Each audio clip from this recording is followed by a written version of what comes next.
Y, a ver, espere que en este momento tenemos una conversación, ¿sí? A ver si, porque estamos, ustedes saben, voy a cortar acá, porque estamos tratando de comunicarnos con Amado Vudú y es una conversación que estábamos esperando. Sí, dice que te diga que Sí. lo hace por vos.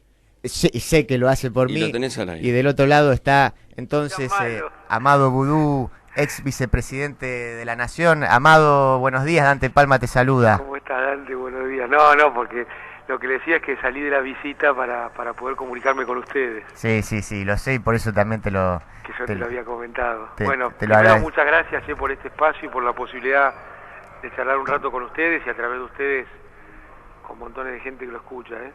Lo sé. Y Amado, te pregunto, a ver, especialmente por el tema jubilados. Te voy a preguntar algo de economía, también algo de política y obviamente algo de tu situación judicial también. Pero en principio, ¿estás de acuerdo con la suspensión de la ley de movilidad? Y en todo caso, ¿qué harías vos para darle sustentabilidad al sistema previsional? Se habla de que el gobierno buscaría achatar la pirámide. ¿Estás de acuerdo con eso?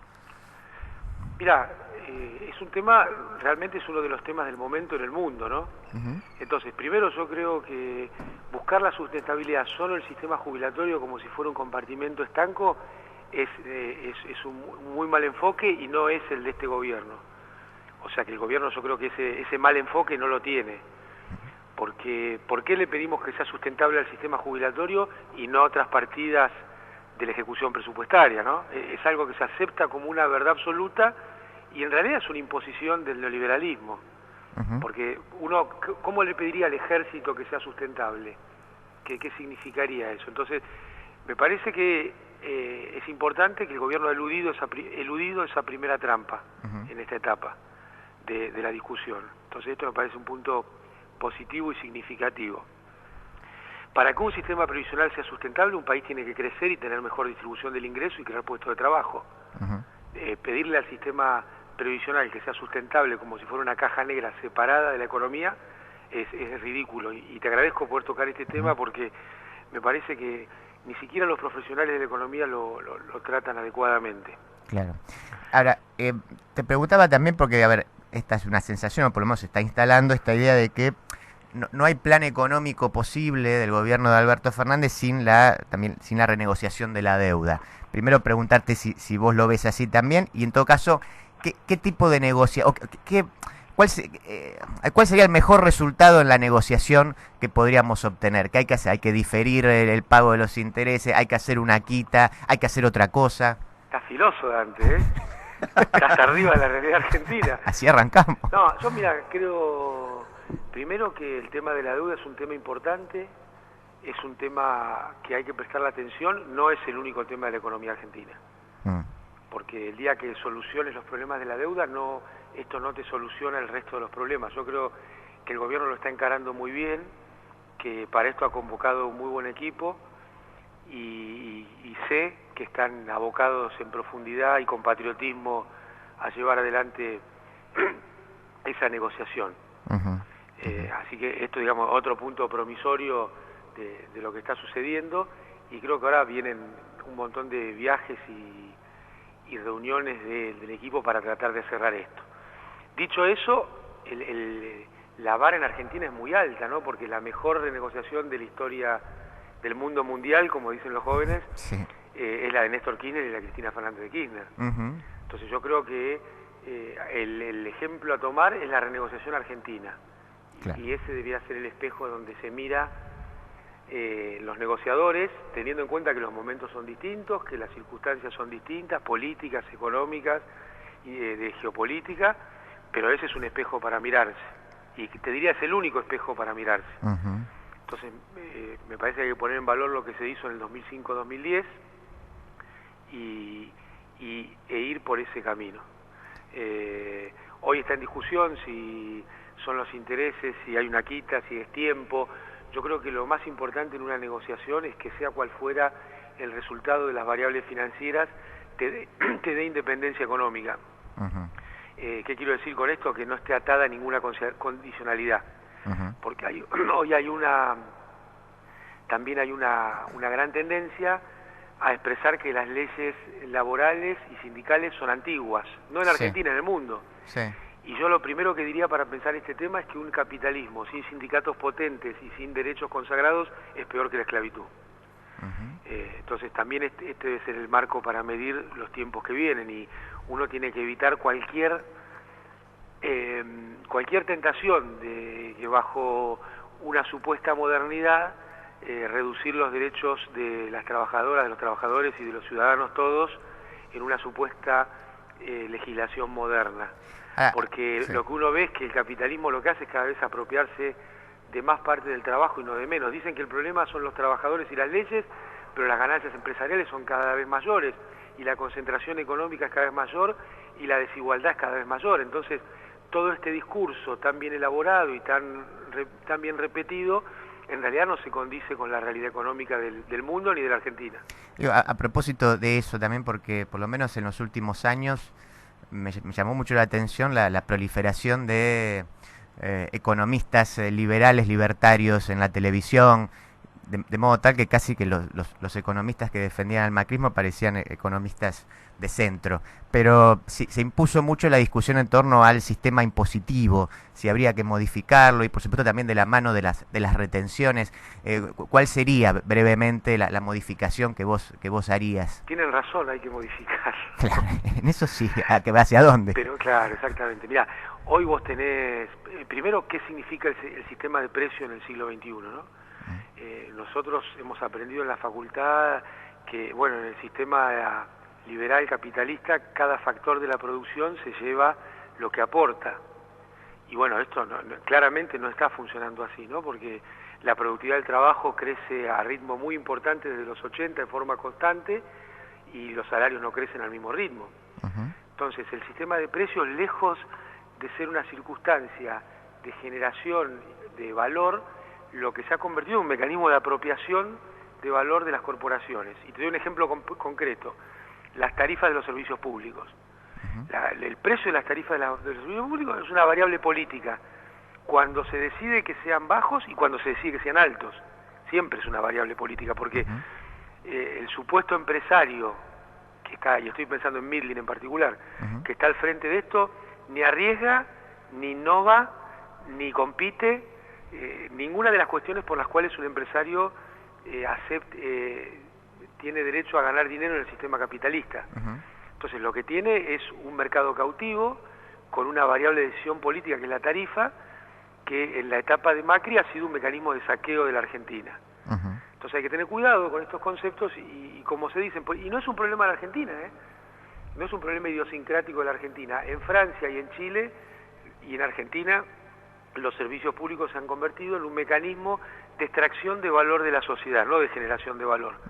Porque yo te pregunto, ¿el sistema energético aportaba a generar más valor en la época del kirchnerismo o en la época de Macri? Está claro que en la época del kirchnerismo, que la Argentina crecía, que se generaban puestos de trabajo, que era sustentable. Sin embargo, las empresas, esas empresas valen más en el mercado hoy que en la época del kirchnerismo. Quiere decir que ahí hay una distorsión entre lo que mide la bolsa y lo que mide la realidad de la vida de las personas. Esas empresas, cuanto más destruyen la vida de las personas, más valen. Entonces, ahí hay un problema que no es ni de la naturaleza ni de la tecnología, es un problema de las leyes, en particular del sistema impositivo y de este mecanismo de fuga y extracción de valor que son las empresas de servicios públicos. Estamos charlando con Amado Boudou. Amado, te llevo o te hago un par de preguntas políticas. ¿Cuál es para vos el principal desafío desde lo político que tiene el gobierno de Alberto y de Cristina? Bueno, mira, en realidad lo que tiene, me parece que la discusión o la disputa en Argentina hoy, viste que se habla mucho de la correlación de fuerzas, y de que hay muchas cosas que no se pueden hacer porque no da la correlación de fuerzas. Todos los actos importantes de los gobiernos que han ido a favor del campo popular, nunca da la correlación de fuerzas. Entonces yo creo que el gran desafío político es acumular fuerza, y esto solo se hace a través de medidas sustentables, audaces y transformadoras en términos estructurales hacia adelante. Me parece que este es el gran desafío, que la coalición de gobierno genere poder popular a partir de digamos, de un consenso de la mayoría de la población y pueda sacarse de encima los condicionamientos del poder concentrado que todos los gobiernos tienen. No es una cuestión, uy, vamos a decir, este gobierno está a favor, no. A todos los gobiernos les sucede que están sujetos a los condicionamientos del poder concentrado. El gran desafío es ver cómo van logrando sacarse encima de eso o no. Me parece que este es el desafío político. Amado, y te pregunto ahora sí, para ir terminando, te hago dos más. ¿En qué situación está la causa por la cual vos estás privado de tu libertad y cuáles son las expectativas que vos tenés al respecto? Mira, la causa tiene doble condena y está en la instancia de la Corte. Y me parece a mí que la libertad es algo muy valioso, por lo cual obviamente los que estamos detenidos injustamente peleamos, pero es más importante pelear por demostrar el uso del sistema judicial para perseguir a personas y espacios políticos. Porque, vos fíjate, primero, no es un tema de la Argentina, otra vez, es un mecanismo que ha atravesado toda Latinoamérica, esto que hoy llaman lawfare, pero ya estaba en Canción de Alicia en el País de Charly García, ¿no? Cuando decía, los inocentes son los culpables, dice su señoría. Así que no es algo nuevo, lo que pasa es que la aplicación masiva y desembosada estamos viendo ahora, pero hay una pelea internacional para que Lula salga, Lula sale de la prisión y le ponen 17 años de condena. Entonces yo creo que, por lo menos por lo que yo peleo, es por mi inocencia y por demostrar que el sistema de administración de leyes, con algunos de los jueces que hay, es realmente una cosa muy trucha y con una utilización que no tiene nada que ver con la justicia. El señor Bertuzzi, que fue el presidente del tribunal que me condenó, que me metió preso, Macri le pagó con un ascenso a la Cámara Federal. O sea que eso, y lo hicieron a la luz de todo el mundo, lo decían en los diarios, no estoy diciendo nada que no sea. Y ese señor todavía hoy es juez federal, que ni siquiera sus pares escribieron una carta para que no se lo reciba en la Cámara Federal, pero Macri por decreto lo puso en ese lugar. Esta ha sido la situación de parte de la justicia argentina, que lo vemos hasta en un informe de la OEA que ha habido. Entonces yo creo que yo estoy preso por las cosas buenas que hice y por las cosas malas que no hice. Y en ese sentido, mi lucha es por demostrar que hay algo que se llama sistema de justicia, que es un sistema de administración de poderes fácticos, que en esta etapa no es que ha sido arbitrario, ha sido persecutorio, porque si fuera arbitrario, estadísticamente le hubiera tocado algunas veces a unos y otras veces a otros. Sin embargo, fue siempre sobre las mismas personas y sobre el mismo espacio político, y esto lo dijo con mucha claridad Cristina Fernández de Kirchner en su indagatoria. Cuando ella dice las condenas ya están escritas, me parece que está marcando el tiempo, está diciendo de una forma muy potente la realidad que nos tocó vivir, que es un sistema de administración de leyes muy trucho, que comenzaba con la denuncia de alguien de la CIDE, seguía con una condena mediática y después con una farsa judicial que convalidaba la condena mediática. Esto es a lo que nos hemos visto sometidos y hoy nos olvidamos, pero perforaron como un gruyere la Patagonia buscando las cajas del dinero K, porque era un agravio. Y hoy escuchamos los audios del Poder Judicial de Jujuy y no se agravia a nadie. Entonces eso te marca con claridad lo terrible, injusto, lo antipopular, antidemocrático, antirepublicano que son estos supuestos republicanos. Amado Vudú, muchas gracias por esta comunicación con No Estoy Solo. Che, Dante, muchas gracias de verdad y gracias porque sé que vos sentís y siempre has acompañado también con el corazón, además de con la palabra, el tema de nuestra lucha. Ahora que somos los presos y antes cuando era por cambiar la Argentina también. Sabes que es así. Te mando un abrazo grande. Fuerte abrazo.